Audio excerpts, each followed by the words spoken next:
जो अहिल्या थी वो ब्रह्मा जी की पुत्री थी। तो वो इतनी सुंदर थी कि हर देवता का उन पर मन था कि हमारे साथ शादी हो जाए। सबसे ज़्यादा इंद्र की थी। इंद्र उनके पीछे ही पड़ के रह गया। तो ब्रह्मा जी ने कहा कि मेरी पुत्री की शादी उससे ही होगी जो पृथ्वी के चक्कर लगा देगा। तो सब देवता भागे। तो जो गौतम ऋषि थे वो आश्रम में बैठे हुए थे, तपस्या कर रहे थे। उन्होंने क्या किया कि उनके पास एक गाय थी, गाय के परिक्रमा लगाए। तो गौतम ऋषि को परिक्रमा लगा के अंदर उन्होंने देख लिया। ब्रह्मा जी ने तो फट अपनी पुत्री के साथ शादी कर दी। जब तक इंद्र आ गया कि तुमने ये क्या किया कि हम भागते भागते परेशान हो गए, सबसे आगे मैं आया हूँ, मेरे साथ शादी होनी चाहिए थी। तो ब्रह्मा जी ने कहा कि मेरी पुत्री की शादी तो गौतम ऋषि के साथ हो गई।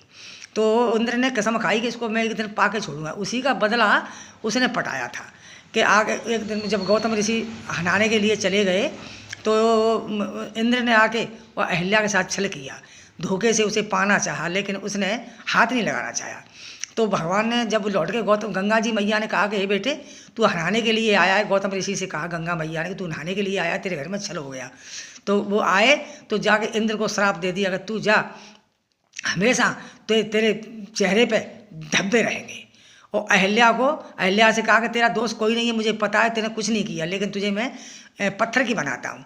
कि क्यों कि तुझे भगवान के दर्शन होंगे। इसलिए वो अहिल्या पत्थर की बना दी थी। जब भगवान राम आए तो अहिल्या माँ को बहुत अच्छी तरह से दर्शन हुए।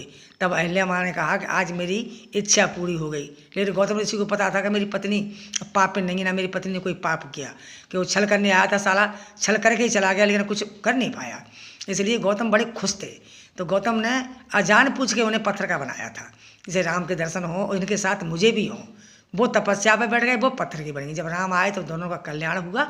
ये इसकी कहानी थी। श्री राधे राधे।